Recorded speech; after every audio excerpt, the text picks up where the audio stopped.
ChatGPT, how to be a good dad. Anything else you're struggling with the kids? Seriously, Let us know what it tells you. How to get my kid to eat its vegetables.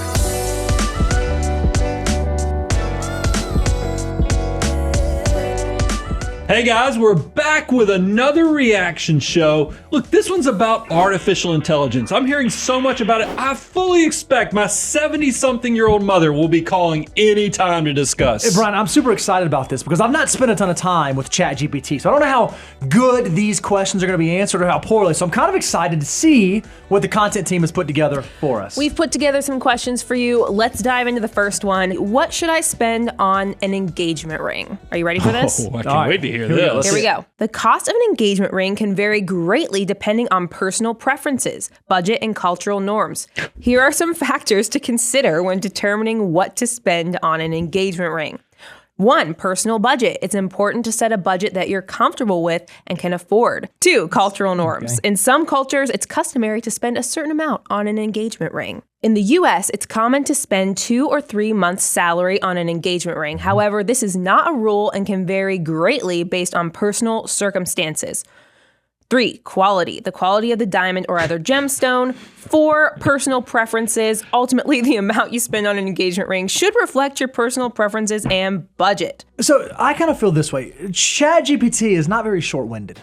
It seems like this is kind of a long answer, because it depends on your personal budget, and then it depends on your personal preferences, and it seems like there's a lot of intertwined connectedness there. By the way, and I don't know why this triggers me, but it's cultural norms. I mean, that sounds a lot like Keeping Up with the Joneses, exactly because cultural norms, are we talking about Kim Kardashian size rock, or are we talking about financial mutant rock? This stuff drives me crazy because it's the cultural norms that will have you where you can't come up with $1,000 like the rest of the 60% of Americans out there. Guys, look, first of all, we've done reacts also where there are people out there thinking an engagement ring ought to be like $40,000, $50,000. Maybe, I guess, but for me, I think that the ring should reflect, it should be good whether you're at the beginning of your journey or whether you're a multimillionaire. It just needs to be reasonable. I wouldn't pay any attention in 2, 3, 4 months of income. That's hogwash.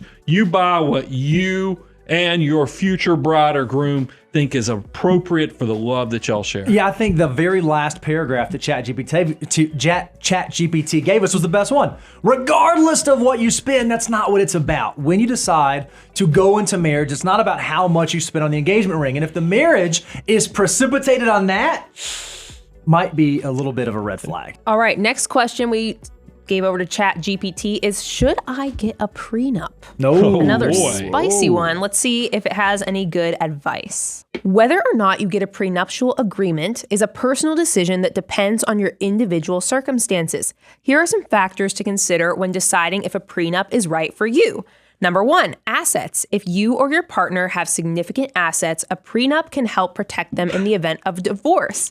This is especially important if you have a family business or valuable property that you want to pass down to future generations. Number 2, future income. If one partner is expected to earn significantly more in the future, a prenup can help define how this income will be divided in the event of a divorce. Number 3, debt. If either partner has significant debt, a prenup can help ensure that this debt is not unfairly distributed even in the event of a divorce. Don't give me your crap. Number 4. Do you have something to say? Well, I just think, tell me you're a robot without telling me you're a robot. I mean, I just get a visual. I just get a visual of somebody, because this is a delicate subject matter. We're talking about a prenup. And I just get a visual of somebody saying, hey, honey, let's go, ChatGPT, that seems to be all the rage. Let's go talk to them and get guidance on what we should do. And I mean, there's so many things here that are off. Because this is, look, prenups are very important, because it's true. If you have a complex, maybe you're in, this is a second marriage, and you have children from a previous marriage, or you have inherited assets, there are without a doubt reasons to talk about this. But I can no more imagine that you're going to say, let's talk about future income. How is that going to play out with somebody? Hey, I'm feeling like, I'm not a good athlete, but I'm a pretty smart cookie. I think that, I might be making $60,000 right now, but I think it's not too in the distant future. I'm going to be making $350,000. We need to go ahead and probably carve that out. That is, I have never brought up future income because that is probably the quickest way to get yourself into some pretty hot water in this sensitive subject matter. Yeah, I think a prenuptial agreement can serve to help protect what you currently have going on, but I would be very careful trying to use it to protect something that could happen in the future, because when we get married, it should be a long-term thing. It should last forever. So if you're going into it thinking, okay, well, if this doesn't work, here's how I want things to turn out. Again, I don't think that you're setting yourself up on the right foot to be able to start this very long-term engagement with this other person. And it's going to be very nuanced. I mean, this gave you some things to consider, but everybody, just like you have a fingerprint, you have a financial life, and I have yet to find the exact same scenario with anybody who comes through our doors. I feel like that's the part on creativity of being able to know nuance and how that gets categorized is something that artificial intelligence just is not there yet on. Are you ready for the next question? Yep. Sure. I think you're going to like this one. Oh, boy. We asked ChatGPT to write a 100-word rap about making smart financial choices in the style of Run DMC. Now you got to wrap this, right? That's how this is going to go. Wait. You No. got to wrap this. I was about to ask you which of you are going to beatbox and which of you are going to be Run DMC. We don't need to have a Run DMC beat in the background or That's something. That's why you got to beatbox. Let's go. Go ahead, go. Bo. You probably the coolest I'll do it kid. in my head. I got it going. Okay, there we go. All right, I like some of the stuff it's saying. Gonna talk about finance, get some tips to give, gonna teach how to make smart choices about how to live. Gotta save up, invest, don't spend what you don't got. And when it comes to debt, gotta learn how to say not. Drop. Okay, that's kind of a weak that line. 808. Okay, so that's pretty impressive. Like, that's a pretty cool parlor trick. If I was out at a party or I was at a bar somewhere and I wanted to impress someone, oh look, they doubled down. I might do that, right? So like, I think I might do that. This is how you know it's a true react. They put it Run DMC in there because they were expecting the old guy to probably give the Run DMC, and then I noticed the next one because it went ahead and popped up. Kendrick Lamar. Oh, okay. And so that was that's what the new kids were going to do. The cooler kids were going to do. So I think that means that's what you got to do. There's no way I can do Kendrick Lamar. Because this sounds like Will Smith versus Kendrick Lamar. Listen close. I got a story to tell. How about to make a smart financial moves? Keep your wealth well. Gotta love, save up, invest. Don't lose that. Bring you down. Yeah. You gotta keep your finances tight. Don't let money slip out. I don't know. It fell off there at the end. The parents just don't understand. That was like Money Guy meets Fresh Prince. Prince. At the beginning. I don't think it was the end. By the way, tell me you're dyslexic without telling me you're dyslexic. That was way too fast. I can't keep up with it, and the letters are too small for my old eyes. I got all kinds of excuses to pull out. I thought that was fantastic. Yeah, that's great. And look, it did it. Honestly, if you told me to write a 100-word rap right now about financial decision making in one of those styles, I couldn't do it. So this one, I'm going to give ChatGPT a big check box. It did better than I could. This may not. What is it? What are the? Is it Grammys? Is that what you win in the music industry? Yes. Is that right? Yes. This might not win a Grammy, right? But especially with me. Especially with me doing it. But it's better than I could have done. All right, so we'll chalk that one up for ChatGPT. What else you got for us, Reeves? Absolutely. All right, next we've got what should Mr. Beast do with his money? Ooh. And Brian, this is for you. I know you and your fam have been loving some Mr. Beast. I've told my daughter that the way we're going to meet Mr. Beast is I've got to get so famous that Jimmy will actually meet us. She actually thinks this is a possibility. Talking about Jimmy, optimism. we'd love to talk to you if you're watching. As a language model, I don't have personal opinions. Don't be so modest, ChatGPT. But here are some options that individuals in Mr. Beast's financial position might consider. 1, invest in the stock market. Investing in stocks, mutual funds, or exchange-traded funds can help grow Mr. Beast's wealth over the long term, as well as provide a source of passive income. Number 2, it says he could start a business. I think he's done that. Just saying. Number 3, philanthropy. Mr. Beast could consider using some of his wealth. ChatGPT knows who this guy is. It's this whole thing. Number 4, real estate. Investing in real estate can provide a stable source of income and diversify Mr. Beast's investment portfolio. Number 5, save for the future. Mr. Beast could consider setting aside some wealth, blah, blah, blah, blah, blah. It's important to note that everyone's financial goals and priorities are unique, and what is right for Mr. Beast may not be right for someone else. It's always a good idea to consult with a financial advisor and develop a personalized financial plan that aligns with one's individual goals and circumstances. So it is interesting. Everybody knows that Jimmy is crushing it. Sure. He is content king out there in YouTube land. But he has confessed in several interviews that he's basically rolling everything in. He's just, that doesn't motivate him. He doesn't worry about it. I would, now look, everybody's gonna be like, old man on the front porch. I would encourage Jimmy to take a small portion, a very small portion of it, because I get the feeling that he is not a minimalist, but he knows happiness and is enough not derived is from something. Money. Yeah, he is, because he's played that game. It's funny is watching all the historical. You can see when he's doing. I can't remember if it was Gucci slides or other things. He had, he tried that on. He didn't like it. So he's been up the hill, down on the other side of the hill, and he knows what makes him happy.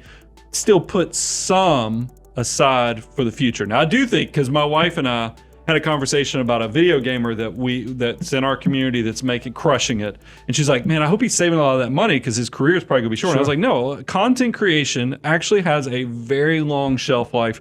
Jimmy's going to make a lot of money. A lot of other content creators are going to make a lot of money for a lot of time, but you still should have that healthy entrepreneur fear that it's going away at any point in time, so you'd actually save a little bit for the future. Now, here's one thing that I do love that it said. Just because you're someone who's great at making money, like Mr. Beast, like Jimmy, he's fantastic at making money, doesn't mean he's great at everything. And it says, hey, if you are trying to figure out how to make good financial decisions, maybe you should enlist the services of a professional. We would agree with that. Just because you're amazing at your vocation, amazing at what you do, does not mean that you're going to be amazing at personal finance. That's why we have the whole abundance cycle where you come learn, apply, and grow. So if you're someone who's thinking, man, okay, I might not be at Mr. Beast level, but I do want to make sure I'm doing all the things I'm supposed to, we would encourage you, go check out the Work With Us page of boundwealth.com, moneyguy.com, ChatGPT. I agree with you on that one. Let's move on to the next question about Social Security. Will Social Security exist when I retire in 40 years? That's what we asked it. The future of Social Security is a topic of ongoing debate and concern for many Americans. Yeah, it is. While it is difficult to predict the future of the program with certainty, current projections suggest that Social Security will continue to exist in some form when you retire in 40 years. The Social Security Trust Fund is projected to deplete by 2035, at which point it will only have enough revenue to pay out about 79% of benefits. However, Congress could take action to address the shortfall, such as increasing payroll taxes or reducing benefits, which would ensure the continued viability of the program. It's important to keep in mind that Social Security is just one part of a larger retirement savings plan, and it's still important to save and invest for your own future financial security. Actually, really good advice. Just almost fell asleep 3 times. I mean, because it's just so boring. I need ChatGPT, hear me out. I need a little more razzle-dazzle. I don't disagree with anything that is said, though. Social Security is a difficult one, and I don't know that I could have answered any better than that. But again, it's one of those things you don't know the answer. So if we, even as human beings, don't know the answer, how could the computer possibly see the future and know the answer? That's just boring. One. Just boring. Yeah. Well, and I like that you guys take it a step farther and encourage people to save for their own financial freedom without having to rely on Social Security and realizing that the more you make, the less you're going to be able to do that anyway. Like ChatGPT didn't think about Didn't that. even address that. So, Didn't touch it. What you make does have a huge impact on how much you should count on the social safety net. All right. Next question is, do your best to explain a backdoor Roth to a child. Oh, man. Let's see how it does, and let's see what you think. It says a backdoor Roth IRA is a way for people to make contributions to a Roth IRA, even if their income is too high to qualify for a traditional Roth IRA.